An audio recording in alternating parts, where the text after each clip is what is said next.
ways, I suppose it's both. It is going to change the way that we look after patients, but it's also going to add on to the health systems that we have.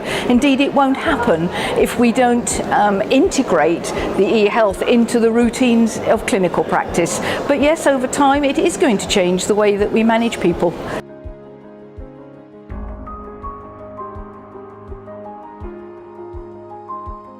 About unrecognisable, and I think it probably depends on the circumstances. At some levels, nothing replaces the face-to-face contact of a clinician talking to a patient, and the other way around. So I think in some ways that never changes, but I also think that there are going to be times when we're transmitting data, we're having telephone consultations instead of face-to-face, we may be communicating by email, we'll be able to monitor people who are sicker in their own homes. So yes, it will make some changes, but it won't change everything.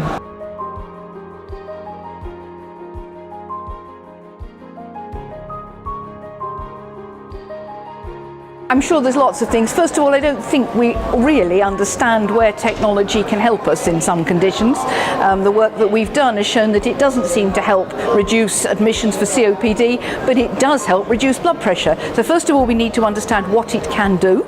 So that's step one. Then there is the implementation issues. How do we integrate that into practice? Clinicians are busy people. Giving them something extra to do isn't going to work. It's got to fit into their routines. So we've got a whole research program around trying to understand that. So no, there's many barriers, and it'll take time. But of course, if it does save time, if it does make things better, then once it starts and people realise that, it will take off very rapidly.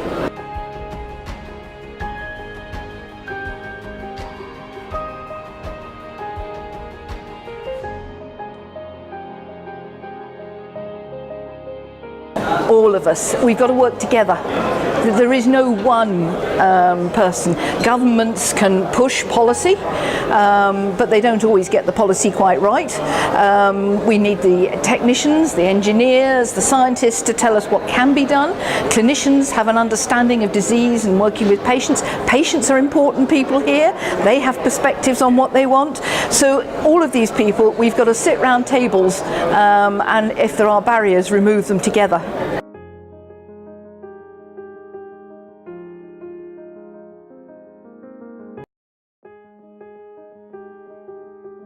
So I'm not out to change the world overnight, but I think things do change iteratively. As we show that things work, that a better way of doing things, they do take off.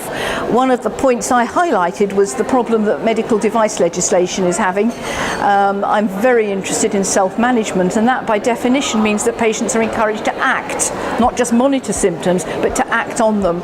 And device legislation at the moment is very cautious about allowing technology to give patients advice. And that is something that needs sorting out, but it needs sorting out by everybody sitting around a table and working out the problem and coming up with a sensible, safe solution.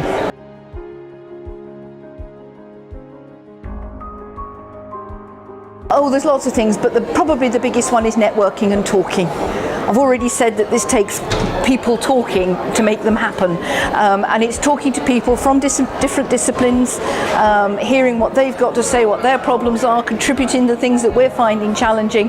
That's the only way that solutions get found.